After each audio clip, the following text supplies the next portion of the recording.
SFI 6వ జిల్లా మహాసభలో తీసుకున్నటువంటి తీర్మానాలపైన విద్యాశాఖలో ఖాళీ ఉన్నటువంటి టీచర్ పోస్టులు తక్షణమే భర్తీ చేయాలని చెప్పేసి ఖాళీ ఉన్నటువంటి స్కూల్లో కానీ గురుకులాలో కానీ కస్తూర్బాలో ఉన్నటువంటి ఖాళీ ఉన్నటువంటి టీచర్ పోస్టులను తక్షణమే భర్తీ చేయాలని చెప్పేసి ప్రభుత్వాన్ని డిమాండ్ చేస్తున్నాం ఎస్ఎఫ్ఐగా.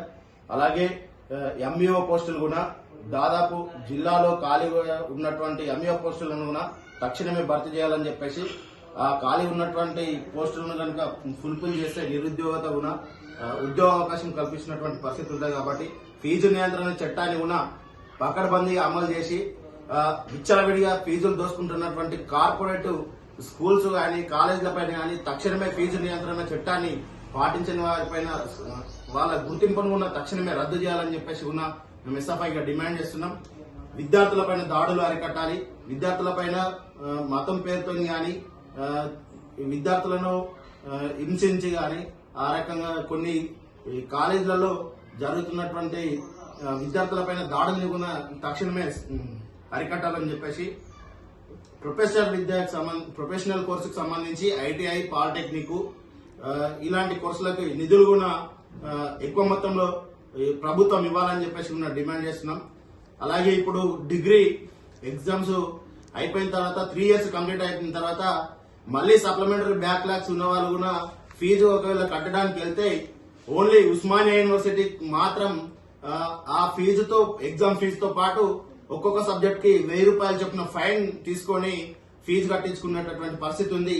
ఏ ఒక్క యూనివర్సిటీకి లేనటువంటి అక్రమంగా వచ్చే రూపం అంటే ఈ ఉస్మానియా యూనివర్సిటీకి డిగ్రీ పూర్తయిన తర్వాత విద్యార్థుల నుంచి ఒక్కొక్క సబ్జెక్ట్ చొప్పున 1000 రూపాయలు ఫైన్ అని చెప్పేసి పెట్టడం ఇది చాలా దుర్మార్గం.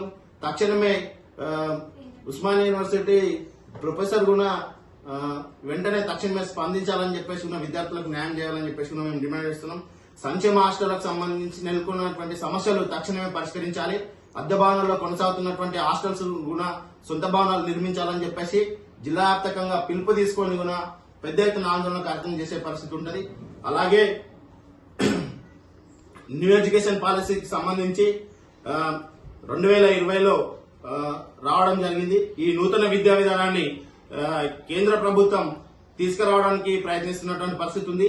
నిరుద్యోగులు పని చేయొద్దని చెప్పేసి మనం బాల కార్మికులు అని చెప్పేసి మనం ఫైట్ చేస్తాం. కానీ ఆ నూతన విద్యా విధానంలో 7th క్లాస్ ఫెయిల్ అయితే ఏ కులానికి చెందినటువంటి వ్యక్తి ఆ కులవృత్తి పనులు నేర్పించే పరిస్థితి ఉంటది. కాబట్టి ఆ నూతన విద్యా విధానంలో వచ్చినటువంటి మార్పుల్ని తక్షణమే సరి చేసుకోవాలని చెప్పేసి కూడా అలాగే నూతన విద్యా విధానాన్ని కూడా రద్దు చేయాలని చెప్పేసి మేము ఎస్ఎఫ్ఐగా డిమాండ్ చేస్తున్నాం.